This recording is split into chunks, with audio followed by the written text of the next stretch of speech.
Friends, मैं आपका दोस्त रिहान हाजिर आपके सामने फिर एक नई यूट्यूब वीडियो के साथ और लेके आऊँ आपके लिए फिर एक नई यूट्यूब वीडियो, नया टॉपिक जिसका नाम है body mass index. What is BMI, BMI होता क्या है, आज हम इसके बारे में बात करेंगे और कुछ देखेंगे इसके फॉर्मूलाज वगैरह कैसे हम निकालते हैं।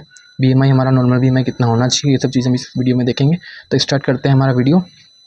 तो मैंने लिखा है यहाँ पे, body mass index is a medical screening tool that measure the ratio of your height to your weight to estimate the amount of body fat. यानी बॉडी मास इंडेक्स क्या काम करता है, जो हमारी बॉडी को स्कैन करता है और जो कि हमारे वेट के अकॉर्डिंग, हमारी हाइट के अकॉर्डिंग हमारा वेट कितना होना चाहिए ये हमें मेज़र करके बताता है। तो ये होता है हमारा बीएमआई, बॉडी मास इंडेक्स, जिसे हम बोलते हैं। हमारी हाइट के अकॉर्डिंग हमारा वेट कितना होना चाहिए ये देख के बताता है बॉडी मास इंडेक्स, जिसे हम बीएमआई बोलते हैं। तो ये जानने के लिए हम थोड़ा और विस्तार से जाते हैं और मसल्स और फैट के बारे में जानते हैं।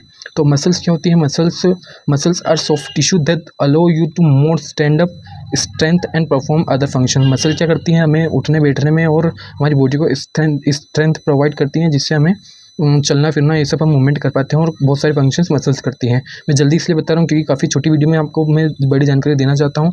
और अगला जो है हमारा फैट, मसल के बारे में हमने जान लिया। फैट क्या होता है? फैट जो होता है वेरी सॉफ्ट टिश्यू, मसल्स से भी ज़्यादा सॉफ्ट टिश्यू होता है, मसल्स से भी ज़्यादा सॉफ्ट टिश्यू। और आपने देखा होगा जिसकी बॉडी में फैट ज़्यादा होता है उसका वेट भी ज़्यादा होता है, ठीक है। तो और फैट कहाँ से बनता है? फैट जब हम कोई भी ऑयली चीज़ ज़्यादा खाते हैं, काजू बादाम किशमिश वगैरह ये सब चीज़ें ज़्यादा खाते हैं, तो उससे क्या होता है, बॉडी में फैट स्टोर होता जाता है और हमारा वेट जो है बढ़ता जाता है। और मैं आपको बता दूँ, जो कि फैट है हमारी बॉडी के लिए बिल्कुल अच्छा नहीं है, बॉडी के लिए हार्मफुल है, ठीक है। और बढ़ते हैं हम आगे। हाँ, अब मैंने यहाँ लिखा है how to calculate body mass index. तो हम किस तरह से हमारा बॉडी मास इंडेक्स जो कि नॉर्मल निकाल सकते हैं, हमारी हाइट के अकॉर्डिंग हमारा वेट कितना होना चाहिए, हम कैसे निकाल सकते हैं। तो एक फॉर्मूला आता है उसका बीएमआई, वेट जो कि आता है केजी में डिवाइडेड बाय हाइट जो कि मीटर स्क्वायर होता है। यानी जो हाइट है आपकी वो मीटर में होनी चाहिए और उसका दुगना भाग जो कि हमें वेट से डिवाइड करना पड़ता है। तो एग्जांपल के मैंने लिया है नॉर्मल, मैंने कुछ भी एग्जांपल ले लिया उठा के, बच्चे का ही ले लिया। 30 केजी उसका वेट है और उसकी हाइट है 1.07 मीटर, यानी इंचेस में मान के चले तो 3.6 ऐसा कुछ इंचेस होता है, मैंने इतना देखा नहीं है। तो हमने क्या करा, उसकी जो हाइट ली 1.07 मीटर ली, तो हमने जो मीटर का स्क्वायर हो रहा है 2.14 हो रहा है, उसका वेट वही रहेगा। फिर हमने डिवाइड कर दिया 30 केजी वेट को 2.14 हाइट से, आंसर आया 14। इस एग्जाम्पल से आप अपना निकाल सकते हैं जो कि अपना नॉर्मल बीएमआई कितना होना चाहिए। तो हम इस बारे में डिस्कस कर लेते हैं, अपना बीएमआई कितना होना चाहिए, अंडर वेट, नॉर्मल वेट और ओवरवेट क्या होता है।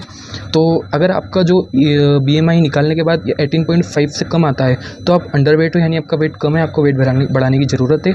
और अगर आपका जो बीएमआई है कैलकुलेशन के बाद जो आता है 18.5 से लेकर 24.9 के बीच आता है या ऐसा ही आता है, तो आप नॉर्मल वेट हो, आपका बीएमआई नॉर्मल है, आपको कोई बीमारी होने के चांसेस नहीं है, बहुत कम चांसेस होते हैं।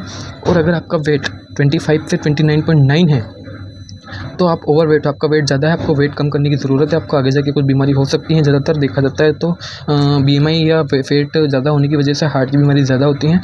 और एक और होता है जिसमें आपका जो बीएमआई होता है 30 से 35 के बीच होता है, तो वो ज़्यादा ही ओवरवेट से भी ओवरवेट हो जाता है, जिससे कि आपको जल्दी आपको कोई भी बीमारी लग सकती है मोटापे के द्वारा। तो ये था हमारा छोटा सा वीडियो, मिलते हैं इसी किसी नई टॉपिक के साथ। जब तक के लिए आप बने रहिए और सब्सक्राइब कीजिए हमारे यूट्यूब चैनल को, लाइक कीजिए, शेयर कीजिए अपने दोस्तों को जिनको नहीं पता इसके बारे में, ठीक है। Bye bye.